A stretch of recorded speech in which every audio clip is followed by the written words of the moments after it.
lagi dengan saya Anissa Yolafewista, mahasiswa semester 4 Prodi Hukum Tata Negara. Pada video kali ini saya akan membahas tentang bangunan hukum Islam di Indonesia, yang merupakan salah satu subtopik mata kuliah Filsafat Hukum Islam yang diasuh oleh Bapak Hervin Yogi Pradikta MHI. Selamat menyaksikan. Yang pertama, Devin Law dan Man-Mandi Law sebagai teori hukum. Hukum Islam dikategorikan sebagai Devin Law karena aturan-aturan yang ada di dalamnya dibuat langsung oleh Tuhan untuk mengatur kehidupan manusia di dunia. Bila kita perhatikan pengertian di atas, betul-betul mendapatkan hukum Islam sebagai entitas yang murni, bersifat top-down, dan melepaskan aspek-aspek historis sosiologisnya. Sebagaimana yang dapat kita pahami pula dari kutipan di bawah ini, konsep hukum menurut usul fikih pada dasarnya terletak di atas pandangan bahwa hukum itu bersifat keagamaan. Sejak periode paling awal sejarah Islam, hukum telah dipandang sebagai keluar dan merupakan bagian dari syariah. Adapun syariah sebagaimana telah dijelaskan adalah pola tingkah laku manusia yang diatur oleh Allah Subhanahu wa Ta'ala. Konsep hukum seperti itu sejalan dengan pandangan bahwa hukum itu harus bersumber langsung atau tidak langsung dari wahyu Tuhan, yaitu Al-Quran, dan penjelasannya dari Nabi Muhammad SAW yang disebut sunnah. Bila kutipan di atas dikaitkan dengan politik, maka itulah yang disebut dengan nomokrasi negara Islam. Sifat nomokrasi negara Islam menunjukkan kepercayaan terhadap supremasi hukum suci yang menjadi sumber otoritas pemerintahan. Peraturan suci secara inheren memiliki karakter supranatural yang luar biasa atau supranatural extraordinary karakter. Ikatan-ikatan penyatuan antar agama dan negara dan supremasi hukum suci berasal dari kehendak Tuhan secara bersama-sama, menegaskan kembali kewajiban setiap hamba untuk taat kepadanya. Menurut Haduri, warga negara Islam adalah hamba Allah dan hukum-hukumnya adalah hukum suci. Karena ia berasal dari Allah Subhanahu wa Ta'ala, tidak diterapkan oleh manusia.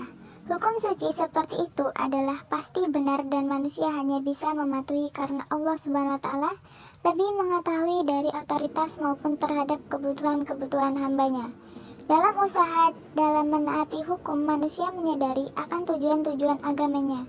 Karena hukum dalam Islam memiliki karakter sebagai sebuah kewajiban religius. Pada waktu yang sama, ia juga memberikan dukungan politik bagi agama Islam. Pada kenyataannya, hukum Islam merupakan perintah Tuhan dan karenanya bersifat mengikat sebagai sebuah cita-cita agama yang berbeda dengan hukum buatan manusia, dan dianggap sebagai fenomena sosial yang tunduk pada kebutuhan manusia dan nilai-nilai. Karena alasan itulah, hukum dalam pandangan pemikir-pemikir muslim pada kenyataannya bukanlah termasuk kajian yang independen dan empiris. Sebagai implikasi dari kedua faktor tersebut, yakni sifat sucinya dan ikatan yang kuat dengan tradisi-tradisi lama, hukum Islam berkembang menjadi sebuah hukum yang statis yang dianggap menjadi penghalang bagi terjadinya perubahan. Perkembangan hukum Islam di Indonesia. Pada bagian ini, kita akan mendiskusikan relevansi epistemologi hukum Islam Indonesia dengan pembangunan hukum Islam Indonesia dengan pembangunan nasional. Namun sebelum kita lebih jauh membahas persoalan tersebut, terlebih dahulu sebaiknya mengetahui apa yang dimaksud dengan hukum nasional, mengapa kita membutuhkan, cara kita mewujudkan hukum nasional tersebut. Melalui penjelasan terhadap aspek-aspek inilah, kita akan mengetahui relevansi epistemologi hukum Islam dalam pembangunan hukum nasional. Pembangunan hukum di Indonesia. Dalam rangka membangun sistem hukum nasional, pemerintah menerapkan kebijaksanaan untuk memanfaatkan 3 sistem yang eksis di Indonesia, yaitu sistem hukum adat, Islam, dan Barat sebagai bahan bakunya. Ketiga sistem hukum sangat berkontribusi dalam pembangunan hukum nasional. Tatanan hukum nasional Indonesia harus mengandung ciri 1. Berwawasan kebangsaan dan berwawasan Nusantara. 2. Mampu mengakomodasi kesadaran hukum kelompok, etnis, kedaerahan, dan keyakinan agama. 3. Sejauh mungkin berbentuk tertulis dan terunifikasi. 4. Bersifat rasional yang mencakup rasionalitas efisien, rasionalitas kewajaran, rasionalitas kaidah dan nilai. 5. Responsif terhadap perkembangan aspirasi dan ekspektasi masyarakat. perkembangan hukum Islam Indonesia, yaitu sarana dan prasarana.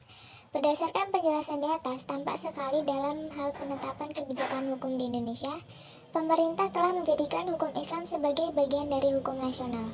Kondisi seperti ini tidak semata-mata terjadi di Indonesia, tetapi terjadi pula di negara-negara berpenduduk Muslim, baik yang memiliki konstitusi Islam maupun yang tidak memilikinya.